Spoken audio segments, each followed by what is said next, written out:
નર્મદાના તિલકવાડા તાલુકાના દાજીપુરા નજીક અજાણ્યા વાહનની ટક્કરે મોટરસાઇકલ સવાર બે યુવાનોના મોત થયા. અકસ્માત બાદ વાહન ચાલક ફરાર થઈ ગયો હતો. ઘટનાની જાણ થતાં તિલકવાડા પોલીસ સ્થળ પર પહોંચી તપાસ હાથ ધરી છે. મળતી માહિતી અનુસાર નર્મદા જિલ્લાના તિલકવાડા તાલુકાના દાજીપુરા ગામ નજીક આજે સાંજના સમયે કોઈ અજાણ્યા વાહન ચાલકે મોટરસાઇકલ ચાલકને ટક્કર મારતા ગંભીર અકસ્માત સર્જાયો હતો. આ અકસ્માત કરી અજાણ્યો વાહન ચાલક ફરાર થયો હોવાનું જાણવા મળેલ છે.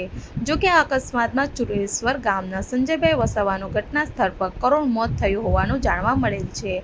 તે ઉપરાંત બાઇક પર સવાર અન્ય ભાવપુરા ટેકરા ગામના જયેશભાઈ તડવીને ગંભીર ઇજાઓ પહોંચતા તેઓને 108 એમ્બ્યુલન્સ દ્વારા તિલકવાડા સરકારી હોસ્પિટલ ખાતે ખસેડવામાં આવ્યા હતા, જ્યાં ફરજ પર હાજર ડોક્ટર દ્વારા જયેશભાઈ તડવીને મૃત જાહેર કરવામાં આવ્યા હોવાનું જાણવા મળેલ છે.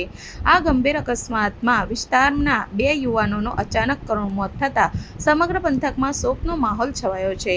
આ ઘટનાની જાણ થતાં સ્થળ ઉપર મોટી સંખ્યામાં લોકોના ટોળા ઉમટી પડ્યા હતા. બીજી તરફ ઘટનાની જાણ થતાં તિલકવાડા પોલીસ સ્ટાફના માણસો ઘટના સ્થળ પર દોડી આવી આગળની કાર્યવાહી હાથ ધરી છે. વિડીયો જર્નાલિસ્ટ વસીમ મેમણ સાથે સત્ય ટીવી ન્યૂઝ નર્મદા.